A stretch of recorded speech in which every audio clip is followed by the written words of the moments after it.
স্বাগত জানাচ্ছি সুপ্রিয় শিক্ষার্থীবৃন্দ। আমরা এইচটিএমএল নিয়ে আলোচনা করতেছিলাম এবং এইচটিএমএল এর এই পর্যায়ে গত পাঠে আমরা টেবিলের কিছু স্ট্রাকচার দেখেছি। সুপ্রিয় শিক্ষার্থীবৃন্দ, এটি তোমাদের আইসিটির চতুর্থ অধ্যায়। এই অধ্যায়ের নাম হচ্ছে এইচটিএমএল অ্যান্ড ওয়েব ডিজাইন। এই অধ্যায় থেকে প্রত্যেক বছরই সিকিউ এবং এমসিকিউতে প্রশ্ন থাকে এবং তোমরা একটা বিষয় ভালো করে মনে রাখবে, যারা আউটসোর্সিং করবে বলে চিন্তা করতেছো তাদের জন্য কিন্তু এই অধ্যায়টা সবচেয়ে বেশি গুরুত্বপূর্ণ। মনে রাখবা, আউটসোর্সিং এর সবচেয়ে বড় যে ক্ষেত্রটা সেটা হচ্ছে ওয়েব। আর এই ওয়েব এ কাজ করতে হলে তোমাকে এইচটিএমএল এর বেসিক জানতে হবে। তো তুমি যদি এখনই এইচটিএমএল এর বেসিক শিখে ফেলো তাহলে পরে তোমাকে কম কষ্ট করতে হবে। সুপ্রিয় শিক্ষার্থীবৃন্দ, আজকে আমরা ও টেবিলের যে স্ট্রাকচারটি দেখব সেটা হচ্ছে এটি। দেখো, এটি ওয়েবে প্রকাশের জন্য আমরা এইচটিএমএল কোড লিখব। তো তোমরা জানো যে প্রত্যেকটা প্রোগ্রাম শুরু হবে এইচটিএমএল দিয়ে এবং শেষ হবে ক্লোজ এইচটিএমএল দিয়ে। দেখো, বডি দিয়ে শুরু, বডি দিয়ে শেষ। এরপরে দেখো টেবিল বর্ডার ইকুয়াল, দেখো টেবিলের ওপেনিং ট্যাগ, এটা হচ্ছে টেবিলের ক্লোজিং ট্যাগ। এরপরে দেখো এখানে সারি হচ্ছে কয়টা, একটা সারি, দুটো সারি, তিনটা সারি। এই টেবিলটাতে টোটাল সারি হচ্ছে তিনটে, তাহলে এক জোড়া টিয়ার, দুই জোড়া টিয়ার, তিন জোড়া টিয়ার, তাহলে এখানে তিন জোড়া টিয়ার আমরা দিয়ে দিলাম। দেখো এই টেবিলের টোটাল সারি হচ্ছে তিনটি, একটি সারি, দুটি সারি, তিনটি সারি, টোটাল সারি হচ্ছে তিনটি।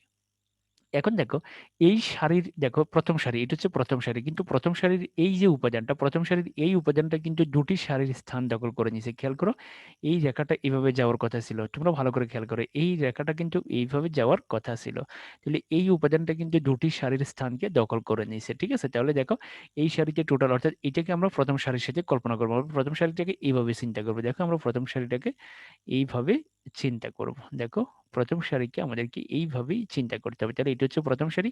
আর প্রথম সারি দেখো এই যে উপাদানটা, এই উপাদানটা দুটি সারিরই স্থানটা দখল করে ফেলছে। তাহলে দেখো টিডি রো স্প্যান ইকুয়াল 2। তাহলে দেখো সেই দুটি সারির স্থান দখল করছে, এই কারণে রো স্প্যান ইকুয়াল 2। এরপরে দেখো এটা যেভাবে সেভাবে বসে যাবে, দেখো হয়ে গেল। তাহলে প্রথম সারির কাজ শেষ। দেখো এটাকেই প্রথম সারি চিন্তা করতে হবে তোমাকে, এটি হচ্ছে প্রথম সারি। তাহলে এটা দুটি সারির স্থান দখল করছে, এই কারণে রো স্প্যান ইকুয়াল 2।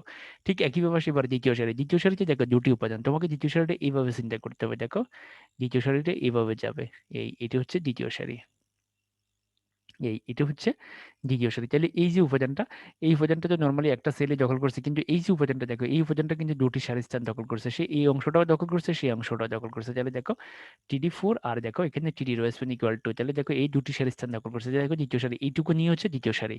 তোমাদের কিন্তু এই স্ট্রাকচার ভুল করলে কিন্তু চলবে না। তাহলে দেখো আমরা এইটুকুকে কিন্তু প্রথম সারি চিন্তা করছিলাম, এইটুকুকে কিন্তু আমরা প্রথম সারি হিসেবে চিন্তা করেছি। আর এই যে দেখো এইটুকুকে এখান থেকে এইভাবে নিয়ে এইভাবে গিয়ে এই পর্যন্ত, এইটুকু হচ্ছে আমাদের দ্বিতীয় সারি। দেখো এবার আসলে তৃতীয় সারি, তৃতীয় সারিতে দুটি উপাদান, দেখো তৃতীয় সারিতে শুধুমাত্র এই দুটি উপাদান, দেখো টিডি 6 টিডি ক্লোজ, এরপরে টিডি 7 টিডি ক্লোজ। তাহলে এটা হচ্ছে তৃতীয় সারি। তাহলে তোমাকে কিন্তু খেয়াল রাখতে হবে যে এটাকে তুমি কার সাথে রাখবা, এটাকে তুমি কার সাথে রাখবে। তাহলে সবসময় মনে রাখবে এটাকে সবসময় আমরা উপরেরটার সাথে বিবেচনা করবো। তাহলে দেখো এটাকে আমরা প্রথম সারির সাথে রাখছি, আর এটাকে আমরা দ্বিতীয় সারির সাথে রাখছি। মনে রাখবে এটাকে কিন্তু কোনোভাবেই প্রথম সারির সাথে রাখা যাবে না, এটাকে কোনোভাবেই কিন্তু প্রথম সারির সাথে রাখা যাবে না, কারণ এ কার স্থান দখল করছে, এই দ্বিতীয় সারি এবং তৃতীয় সারির স্থান দখল করছে। দেখো এই যে সেলটা, এই যে উপাদানটা, এই উপাদানটা কিন্তু দ্বিতীয় সারি এবং তৃতীয় সারির স্থান দখল করছে, এই কারণে এটাকে আমরা দ্বিতীয় সারির সাথে রাখছি।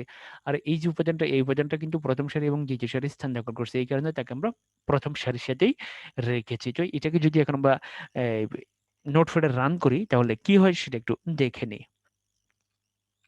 তো চলো আমরা নোটপ্যাড ওপেন করি। নোটপ্যাড ওপেন করার নিয়ম আমরা সবাই জানি। দেখো আমি এটা কপি করে দিয়ে দিই।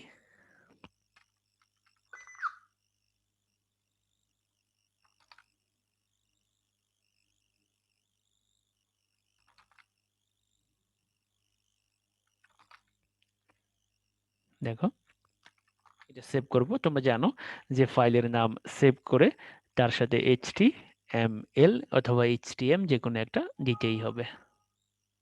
দেখো এটাকে এখন আমরা যদি ব্রাউজারে ওপেন করে, দেখো কে কে দিয়ে সেভ করেছিলাম আমরা। দেখো এই যে আমাদের টেবিলের স্ট্রাকচার। দেখো আমরা এটাকে আরো একটু বড় করে দেখতে পারি চাইলে। দেখো এইটা হচ্ছে আমাদের টেবিলের স্ট্রাকচার। দেখো এই দুটি সেল স্থান দখল করছে, এ দুটি সেল স্থান দখল করছে, যেটাকে আমরা প্রথম সারির সাথে রাখছি, এটাকে আমরা দ্বিতীয় সারির সাথে রাখছি। এরপর দেখো আমরা যে স্ট্রাকচারটা দেখবো সেটা হচ্ছে এটা। এখন দেখো এখানে প্রত্যেকটা সেল কিন্তু এমটি, বাট এই যে এমটি সেলটা, এই এমটি সেলটা কিন্তু এই যে দেখো এই সেলটা কিন্তু দুটি সারি স্থান দখল করছে, ঠিক একইভাবে দেখো এই সেলটাও কিন্তু দুটি সারি স্থান দখল করছে। দেখো স্ট্রিম দিয়ে শুরু, স্ট্রিম দিয়ে শেষ, এরপরে দেখো বডি দিয়ে শুরু, বডি দিয়ে শেষ, দেখো টেবিল বর্ডার ইকুয়াল 1। এরপর হচ্ছে দেখো তিনটি সারি, একটি সারি, দুটি সারি, তিনটি সারি, তাহলে টিয়ার দিয়ে শুরু, টিয়ার দিয়ে শেষ, দেখো এই। তো এবার আসো প্রথম সারির কাজ দেখো, তাহলে প্রথম সারিটাকে এইভাবে তোমাকে চিন্তা করতে হবে, প্রথম সারিকে তোমাকে এইভাবে চিন্তা করতে হবে। তাহলে দেখো প্রথম সারি, দেখো এই দুটি, এই যে সেলটা দুটি সারি স্থান দখল করছে, এই কারণে TD row span equal to এন্ড এন্ড বিএসপি। তোমরা নিশ্চয়ই জানো, আমরা আগেও কিন্তু এটা বলেছিলাম যে যে কোনো সেল যদি খালি থাকে তাহলে তোমাকে এই সংকেত দিতে হবে, এন্ড এন্ড বিএসপি। মনে রাখবে কোনো সেল যদি খালি থাকে, অর্থাৎ কোনো সেলে যদি কোনো ডাটা না থাকে, তাহলে তোমাকে এটা লিখতে হবে টিডি এর ভিতরে। দেখো এরপরে এই সেলের জন্য, এরপর হচ্ছে এই সেলের জন্য। দেখো প্রথম সারির কাজ শেষ, তাহলে এটি হচ্ছে প্রথম সারি, তোমাকে মনে রাখতে হবে, এটাকে কিন্তু প্রথম সারির সাথেই রাখতে হবে।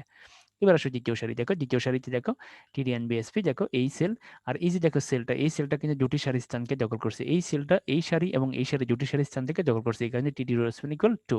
দেখো এরপরে এন্ড এন্ড বিএসপি, মনে রাখবে প্রত্যেকটা সেল যদি খালি থাকে তাহলে এন্ড এন্ড বিএসপি, অর্থাৎ যে সেলটা খালি থাকবে সেই সেলে কিন্তু তোমাকে এন্ড এন্ড বিএসপি দিতে হবে। তাহলে দ্বিতীয় সারির কাজ শেষ। দেখো এটুকু হচ্ছে দ্বিতীয় সারি, তাহলে এটাকে আমরা দ্বিতীয় সারির সাথেই কল্পনা করেছি। এবার আসো তৃতীয় সারি, দেখো এন্ড এন্ড বিএসপি, দেখো এন্ড এন্ড বিএসপি।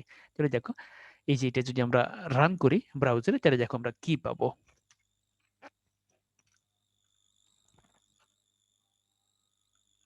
দেখো এটাকে আমরা নোটপ্যাডে দিয়ে দিই।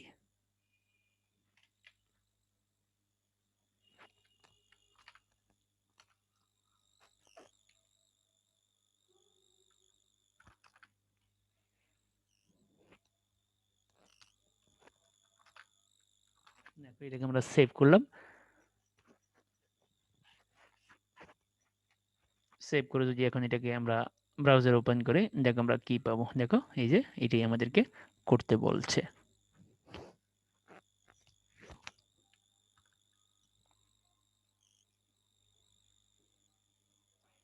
দেখো এখানে এই ডাবল কোটেশনটা,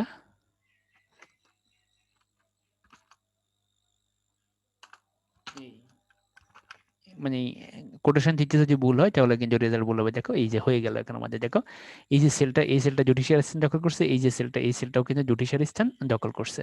তো হয়ে গেল।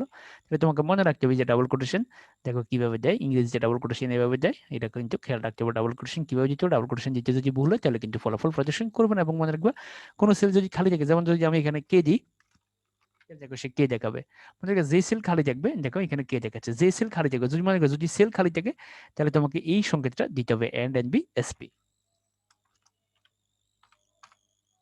এই সংকেতটা তোমাকে দিতে হবে। যদি কোনো সেল খালি থাকে তাহলে ওই সেল এবার খালি প্রদর্শনের জন্য তোমাকে এই সংকেতই ব্যবহার করতে হবে। এটা কিন্তু ভালো করে খেয়াল রাখবা তোমরা।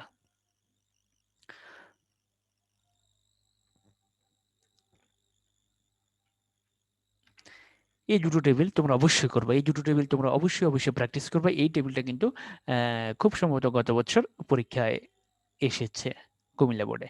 তো এটা তোমরা অবশ্যই প্র্যাকটিস করবে। দেখো এই যে সেলটা, দেখো এই সেলটা কিন্তু চারটি সারি স্থান দখল করছে। দেখো এটা এভাবে হওয়ার কথা ছিল, এটা এইভাবে যাওয়ার কথা ছিল, এটা এইভাবে যাওয়ার কথা ছিল, তাহলে এই উপাদানটা চারটি সারি স্থান দখল করেছে তাহলে এখানে। এবং এটাকে তোমরা কিন্তু প্রথম সারির সাথে কল্পনা করবে, এটাকে এইভাবে কল্পনা করবা, এটা মিলে প্রথম সারি। দেখো এই এভাবে গিয়ে দেখো এটা হচ্ছে দেখো প্রথম সারি, এটা হচ্ছে প্রথম সারি, মনে রাখবে তোমরা এটা হচ্ছে প্রথম সারি। তাহলে দেখো এটা চারটি সারি স্থান দখল করছে, তাহলে টি জিরো স্পেনিক্যাল 4 হবে। এবং এটা এইটুকু মিলিয়ে প্রথম সারি, এটা হচ্ছে দ্বিতীয় সারি, এটা তৃতীয় সারি, এটা চতুর্থ সারি। দ্বিতীয় সারিতে একটি উপাদান, তৃতীয় সারিতে একটি উপাদান, চতুর্থ সারিতেও একটি উপাদান। দেখো এখানেও একই ঘটনাই ঘটেছে। দেখো এই যে দেখো এই যে এখানে, এখানে দেখো সে তিন, এই যে সেলটা, এই সেলটা তিনটি সারি স্থান দখল করছে, ঠিক একইভাবে দেখো এই যে সেলটা, এই সেলটাও তিনটি সারি স্থান দখল করছে। তো এটাকে তোমরা এইভাবে চিন্তা করবে, দেখো এইভাবে, দেখো এইটা মিলে হচ্ছে প্রথম সারি, দেখো এইটা মিলে হচ্ছে প্রথম সারি। অর্থাৎ এই সেলটাকে প্রথম সারির সাথে কল্পনা করবে, এই সেলটাকে প্রথম সারির সাথে কল্পনা করবে। তাহলে প্রথম সারিতে টোটাল সেল হচ্ছে তিনটে, একটা, দুইটা, তিনটা, এই তিনটা সারির স্থান দখল করছে, তাহলে টি জিরো স্পেন ইকুয়াল 3 হবে। দেখো এটা তিনটা সারির স্থান দখল করছে, এখানে টি জিরো স্পেন ইকুয়াল 3 হবে। আর দ্বিতীয় সারিতে একটা উপাদান, তৃতীয় সারিতেও একটা উপাদান। মনে রাখবা দ্বিতীয় সারিতে একটি সেল, তৃতীয় সারিতেও একটি সেল। তাহলে মনে রাখবা এই যে এগুলাকে, যেগুলা যেগুলা স্প্যান করে, স্প্যান গুলাকে সবসময় প্রথমটার সাথে কল্পনা করবো। তাহলে দেখো এই স্প্যানটাকে আমরা প্রথমটার সাথে কল্পনা করবো, এই স্প্যানটাকে আমরা প্রথমটার সাথে কল্পনা করবো। এই দুটো অবশ্যই অবশ্যই প্র্যাকটিস করবা। এই দুটো যদি প্র্যাকটিস করে মিলাতে তুমি না পারো, তাহলে আমাকে অবশ্যই জানাবে। এই দুটো কিন্তু মোস্ট ইম্পর্ট্যান্ট, তোমরা অবশ্যই এই দুটা প্র্যাকটিস করবা। সুপ্রিয় শিক্ষার্থীবৃন্দ, ধন্যবাদ সবাইকে। টেবিলের মূল স্ট্রাকচার আমাদের আজই শেষ। আমরা পরবর্তীতে টেবিলের অ্যাট্রিবিউট নিয়ে আলোচনা করব। তবে মনে রাখবা টেবিল কিন্তু পরীক্ষা আসার সম্ভাবনা খুবই বেশি। টেবিল সবাই ভালো করে প্র্যাকটিস করবে, এবং তোমরা, আমি যে টেবিলগুলো করিয়েছি সেগুলো অনেক ছিল। এরপরে তোমরা বিভিন্ন টেস্ট পেপার থেকে বা বিভিন্ন বই থেকে যে স্ট্রাকচারগুলো আছে সেগুলো তোমরা নিজেরা নিজেরা প্র্যাকটিস করবে। যদি কেউ মিলাইতে না পারো, তাহলে অবশ্যই আমাকে দেখাবে। ধন্যবাদ সবাইকে।